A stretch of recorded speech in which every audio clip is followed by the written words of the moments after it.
नमस्कार दोस्तों, आपके अपने YouTube चैनल साहित्य मंथन के मंच से मैं डॉक्टर सुमनश्री आप सभी का स्वागत करती हूँ। दोस्तों, जैसा कि हम पहले चर्चा कर चुके हैं कि हम UGC नेट के पाठ्यक्रम की सभी इकाइयों को हम अपने इस चैनल पर पूर्ण रूप से अध्ययन करेंगे और सारी सामग्री एक ही स्थान पर उपलब्ध करा पाएँ, यही हमारा प्रयास है। इससे पहले कि मैं आज अपने इस विषय की चर्चा करूं, आपको पहले ये बताना चाहती हूं कि इस चैनल को बनाने का एक ही उद्देश्य था कि सभी छात्रों को इकाई 1 से लेकर 10 तक सारी सामग्री एक ही स्थान पर उपलब्ध हो जाए। इसलिए हमने पाठ्यक्रम के विस्तृत रूप को देखते हुए उसको 2 भागों में बांटा है। भाग 1 में हम इकाई 1, 2, 3 और 4 करेंगे तथा भाग 2 में 5 से लेकर 10 तक सभी इकाइयों को साथ साथ करते चलेंगे। और इसके लिए इकाई 1 हिंदी भाषा का उद्भव और विकास जो पहले ही शुरू कर दी गई है और उसके 6-7 वीडियोज़ आ चुके हैं और कुछ शेष बचता है जिसको हम जल्द से जल्द पूरा करेंगे। और इसके साथ ही भाग 2 में यानी इकाई 5 हिंदी कविता भी पहले ही शुरू कर चुके हैं, जिसमें पृथ्वीराज का रेवा तट और धूमिल जी की 4 कविताएं हम पूर्ण कर चुके हैं, यानी उनकी विस्तृत व्याख्या कर चुके हैं। और आज हम एक नई इकाई यानी इकाई 7 हिंदी कहानी की शुरुआत कर रहे हैं और हम अपनी सभी इकाइयों में निर्धारित जितनी भी रचनाएं हैं उनकी विषय वस्तु पर चर्चा करते हैं तथा महत्वपूर्ण परीक्षा उपयोगी तथ्यों का गहन अध्ययन करते हैं। तो चलिए इसी क्रम को आगे बढ़ाते हुए आज हम हिंदी कहानी यानी कि इकाई 7 की शुरुआत करते हैं। और हमारे पाठ्यक्रम में सबसे पहले आपको पता होना चाहिए कि यूनिट 7 हिंदी कहानी में कुल कितनी कविताएं लगी हुई हैं, यानी कितनी कहानियाँ लगी हुई हैं। देखिए, यूनिट 7 हिंदी कहानी का है और इसमें हमारी कुल 21 कहानियाँ लगी हुई हैं, जिन सभी पर आपको अपने इस चैनल साहित्य मंथन पर विस्तृत चर्चा मिलेगी तथा सभी कहानियों के पूर्ण हो जाने पर, यानी कि जब हमारी सभी 21 कहानियाँ पूर्ण हो जाएंगी तो उनके जो मुख्य बिंदु हैं उनके ऊपर चर्चा करेंगे तथा परीक्षा की दृष्टि से जो अत्यंत महत्वपूर्ण प्रश्नोत्तर बनते हैं उनकी एक सीरीज़ लेकर आएंगे। तो बने रहिए अपने इस चैनल पर। तो चलिए आज की शुरुआत करते हैं। हमारी पहली कहानी राजेंद्र बाला घोष की दुलाई वाली तथा चंद्रदेव से मेरी बातें, इनकी 2 कहानियाँ लगी हुई हैं हमारे पाठ्यक्रम में। और आज हम जिस कहानी की शुरुआत कर रहे हैं वो है चंद्रदेव से मेरी बातें। तो चलिए शुरू करते हैं। और मैं आपको बता दूं कि जिस भी रचना को हम पढ़ते हैं उससे पहले उस रचनाकार के बारे में विस्तृत जानकारी हमें पता होनी चाहिए। चंद्रदेव से मेरी बातें ये राजेंद्र बाला घोष की एक महत्वपूर्ण कहानी है और श्रीमती राजेंद्र बाला घोष को बंग महिला के नाम से भी जाना जाता है। तो चलिए इनके विषय में महत्वपूर्ण तथ्यों के बारे में जानते हैं। हिंदी की प्रथम कहानीकार श्रीमती राजेंद्र बाला घोष, यानी जिनको बंग महिला के नाम से भी जानते हैं, उनका जन्म 1882 ईस्वी में बनारस में हुआ। बंग महिला हिंदी नवजागरण की पहली छापामार लेखिका थी। देखिए, ये महत्वपूर्ण तथ्य हैं, इनको आप ध्यान में रखेंगे। और आगे देखते हैं। उनके पिता का नाम राम प्रसन्न घोष और माता का नाम नीदरवासिनी घोष था। ये इनकी माता का नाम है और ये इनके पिताजी का नाम है।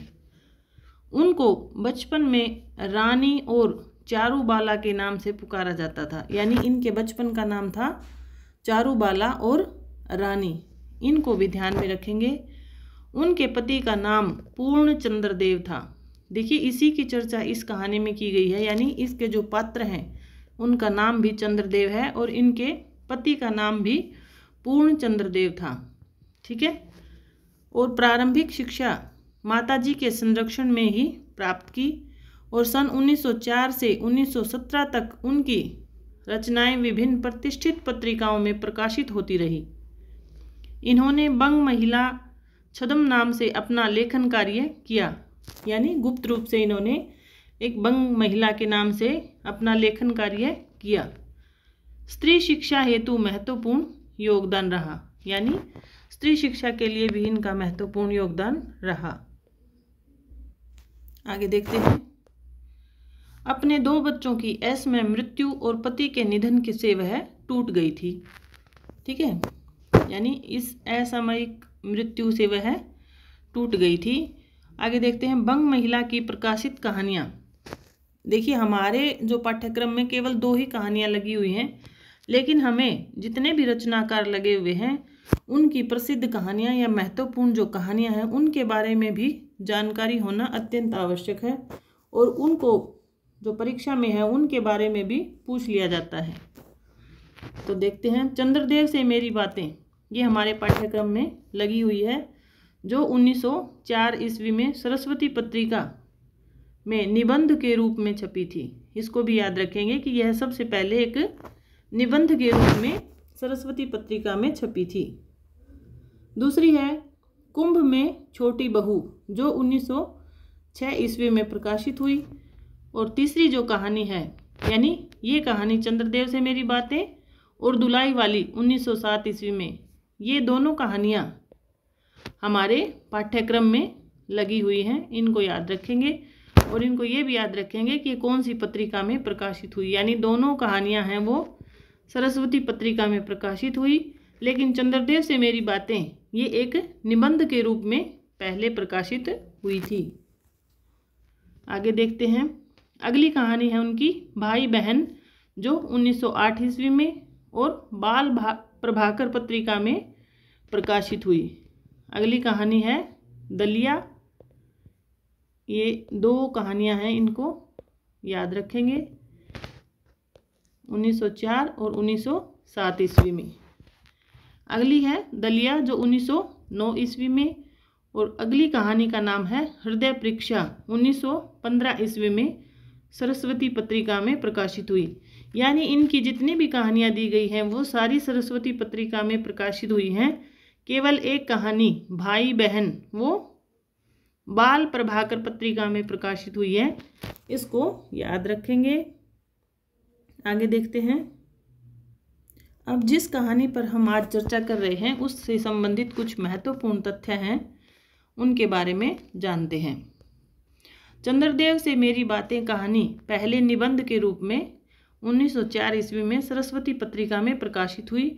इस पर हम पहले चर्चा कर चुके हैं कि ये पहले एक निबंध के रूप में प्रकाशित हुई थी। इस बात को अच्छे से ध्यान रखेंगे।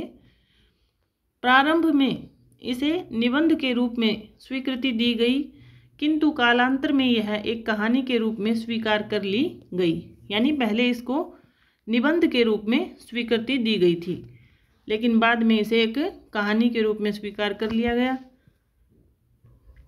परंतु लक्ष्मी सागर वार्ष्णेय जी ने अपने निबंध, यानी इनका निबंध है नवनीत, इन्होंने अपने निबंध में क्या लिखा है कि चंद्रदेव से मेरी बातें कहानी नहीं, यानी इन्होंने उसको कहानी नहीं माना और उसे एक निबंध ही माना। किसने? लक्ष्मी सागर वार्ष्णेय ने। और यह पत्रात्मक शैली में लिखी गई है। देखिए, ये इसको याद रखेंगे, ये एक मुख्य तथ्य है कि यह एक पत्रात्मक शैली में लिखी गई है। यानी जैसे हम किसी को पत्र लिखते हैं, ऐसे ही राजेंद्र बाला घोष हैं, उन्होंने एक पत्र के रूप में चंद्रदेव से बातें करते हुए एक पत्र के रूप में, यानी पत्र शैली में इसको लिखा है। और इस कहानी पर शिव शंभु के चिट्ठे निबंध का प्रभाव देखा जा सकता है। आगे देखते हैं।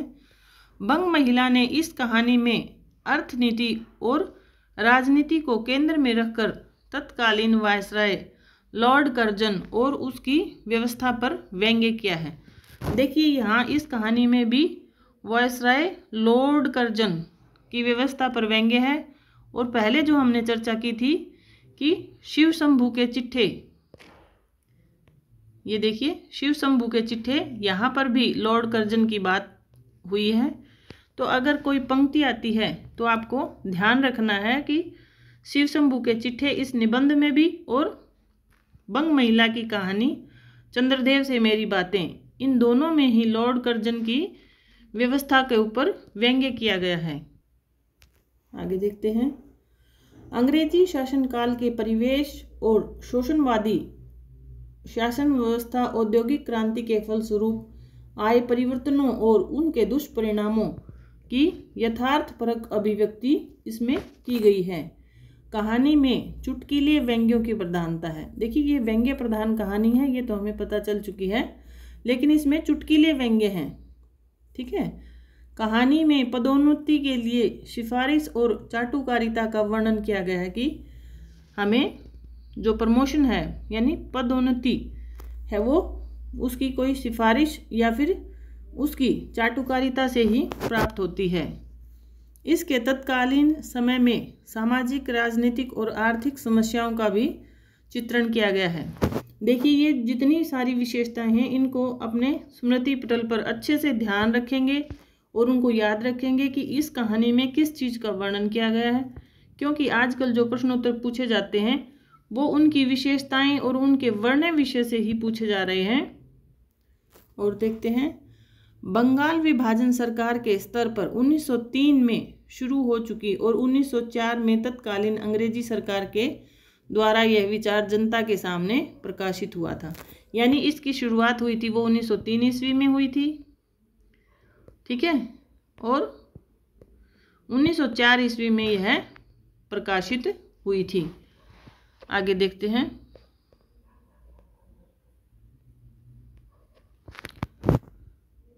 बंग महिला ने बांग्ला साहित्य का हिंदी अनुवाद किया जो कई पत्र पत्रिकाओं में प्रकाशित हुआ। कहानी चंद्रदेव से मेरी बातें में हिंदी, अंग्रेजी और हिंदी के तत्सम शब्दों की बहुलता है। ठीक है। यानी इसमें तत्सम शब्दों का काफ़ी प्रयोग किया गया है और हिंदी के भी हैं, अंग्रेजी के भी हैं। ठीक है। इस कहानी में देश की बदहाली और आर्थिक दशा और देश में फैली हुई जितनी बेरोजगारी और नारी के साथ अमानवीय व्यवहारों का जिक्र किया गया है। देखिए ये इनके वर्ण विषय हैं। इस कहानी में किन चीज़ों के ऊपर ध्यान केंद्रित किया गया है? बेरोजगारी, नारी के साथ जो अमानवीय व्यवहार हो रहे थे उनके बारे में और बदहाल आर्थिक दशा के बारे में। एक मिनट, एक तो ये था बेरोजगारी और नारी के साथ अमानवीय व्यवहार, इन सब का जिक्र है यहाँ पर किया गया है। वर्ष 1911 में नागरी प्रचारणी सभा वाराणसी से प्रकाशित, ये भी ध्यान रखेंगे कि ये कहाँ से प्रकाशित हुई थी। नागरी प्रचारणी सभा काशी से प्रकाशित। उनकी पुस्तक कुसुम संग्रह में संकलित इस संग्रह का संपादन आचार्य रामचंद्र शुक्ल ने किया था। ये अत्यंत ही महत्वपूर्ण पंक्ति है, इसको अच्छे से याद रखेंगे कि ये उनकी जो पुस्तक थी कौन सी, कुसुम संग्रह में संकलित है। यानी चंद्रदेव से मेरी बातें कुसुम संग्रह, यानी उनकी एक पुस्तक है कुसुम संग्रह, उसमें संकलित। और इस संग्रह का संपादन, इस कुसुम संग्रह का जो संपादन था वो आचार्य रामचंद्र शुक्ल जी ने किया था। इस कहानी में लेखिका संवादात्मक शैली से में देखिए कि इस कहानी में लेखिका ने कौन सी शैली अपनाई है? संवादात्मक शैली। चंद्रदेव से बातें करती हैं। कहानी के पात्रों पर चर्चा करते हैं। तो इस कहानी में केवल 2 ही पात्र हैं, एक भगवान चंद्रदेव और दूसरी कौन है? खुद लेखिका हैं, यानी बंग महिला। कहीं पर इनका नाम बंग महिला मिलेगा और कहीं राजेंद्र बाला घोष, तो इसको भी याद रखेंगे। कहानी की मूल संवेदना क्या है? ठीक है, इसको भी पढ़ते हैं। कहानी की मूल संवेदनाओं पर चर्चा करते हैं तो हमें पता चलता है कि जो कहानीकार हैं राजेंद्र बाला घोष, वो किन किन विषयों के ऊपर ध्यान केंद्रित करना चाहती हैं। सबसे पहले मूल उद्देश्य क्या था उनका? अंग्रेजी शासन नीतियों के फलस्वरूप भारत की जो दुर्दशा हो गई थी उसका यथार्थपरक चित्रण करना था। और बहुआयामी कथ्य और व्यंग्यात्मक शैली थी। सरकारी नौकरियों के नाम पर सुख भोगने की प्रवृत्ति पर व्यंग्य है। और अंग्रेजों के नस्लीय भेदभाव पर कटाक्ष है। साथ में शासन के विभिन्न दफ्तरों में बदली होने की परंपरा पर भी कटाक्ष किया गया है। और क्या किया गया है? लॉर्ड कर्जन के जो शोषणवादी नीतियां हैं उन पर प्रहार किया गया है, यानी उनकी शोषणवादी नीतियों की ओर ध्यान केंद्रित किया गया है तथा उसी का वर्णन यहाँ पर किया गया है। अंग्रेजों की रंग भेद नीति का और अंग्रेजी शासन में भारत की संस्कृति, सभ्यता, धर्म और आदर्श आदि के स्वरूप में आए हुए परिवर्तनों की ओर ध्यान केंद्रित किया है। साथ ही कुपोषण के शिकार बच्चों की स्थिति की ओर भी संकेत किया है। भारत के विशेषकर यानी बंगाल की दुर्दशा की ओर संकेत किया गया है। विद्युतीकरण, यंत्रीकरण के फलस्वरूप उत्पन्न जो बेरोजगारी यानी मशीनीकरण के कारण जो आई बेरोजगारी है उनकी ओर भी संकेत किया गया है। गंगा पर बन रहे पुलों, बांधों के फलस्वरूप जो धार्मिक भावनाओं पर हुए आघात की ओर संकेत है। यानी ये सारे इस कहानी के वर्ण्य विषय हैं और आपसे ऑप्शन देकर पूछ लिए जाएंगे 4 ऑप्शन, उनमें से 3 ऑप्शन ऐसे देंगे जो इस कहानी में वर्णित हैं और 1 ऑप्शन ऐसा दे देंगे जिसमें उसकी कोई चर्चा इस कहानी में नहीं की गई है। तो इन विषयों के बारे में भी अत्यंत जानकारी आपको होना ज़रूरी है। आगे देखते हैं। वैज्ञानिकता के फलस्वरूप बौद्धिकता के विकास और उससे उत्पन्न परिवर्तनों की चर्चा की गई है। भारत भूमि के दोहन से विकृत भारत भूमि का स्वरूप चित्रित किया गया है। और भारतीय शासकों की चाटुकारिता, ये देखिए जितने भारतीय शासक थे उनकी चाटुकारिता तथा अंग्रेजों के हाथ की कठपुतली होने का भी चित्रण यहाँ पर प्रस्तुत है। चिकित्सकीय विकास और प्लेग जैसी महामारियों का फैलना, यानी जितनी भी महामारियाँ फैली हुई थी उनके बारे में भी विस्तृत चर्चा की गई है। अंग्रेजों की भारत में अपने शासन को मजबूत करने की नीति कि अंग्रेज भारत में आकर अपनी शासन व्यवस्था को किस प्रकार मजबूत कर रहे थे, इस विषय की ओर ध्यान केंद्रित किया है। मशीनीकरण और द्रुत गति से कार्य संपन्न होने लगे थे, यानी मशीनीकरण का वहाँ पर विकास हो चुका था, इस बारे में भी चर्चा की गई है। आगे देखते हैं और क्या चर्चा की गई, बस इतना। तो देखिए इतने सारे विषयों के ऊपर इस कहानी में चर्चा की गई है, तो इनको एक बार फिर से पढ़ेंगे, ठीक है, और इनको याद रखेंगे और एक शॉर्ट नोट अपना साथ साथ में तैयार करते रहेंगे जिससे हमें लास्ट में रिवीजन करने में हेल्प मिलेगी। और इस कहानी के बारे में जो कुछ विद्वान हैं उनके भी मत यहाँ पर प्रस्तुत किए गए हैं। तो चलिए इनको भी देखते हैं, क्योंकि कई बार ऐसी पंक्तियाँ दे दी जाती हैं कि चंद्रदेव से मेरी बातें, ये बंग महिला की कहानी है, इसके बारे में प्रस्तुत पंक्तियाँ किस विद्वान की हैं और ऑप्शन दे दिए जाएंगे, ठीक है। तो इनके बारे में भी पढ़ते हैं।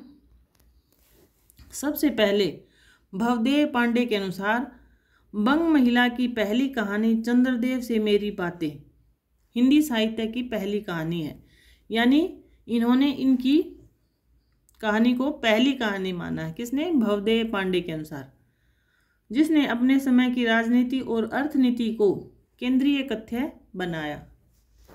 आगे देखते हैं। भवदेव पांडे इसे हिंदी की पहली राजनीतिक कहानी मानते हुए लिखते हैं, यानी पहली कहानी तो मानते ही हैं लेकिन इनको हिंदी की पहली राजनीतिक कहानी मानते हैं, ये बात याद रखेंगे। अब आपसे प्रश्न पूछ लिया जाएगा कि हिंदी की पहली राजनीतिक कहानी किसे माना है, और ऑप्शन में दे देंगे चंद्रदेव से मेरी बातें और 3 ऑप्शन और दे देंगे, तो ये भी आप याद रखेंगे।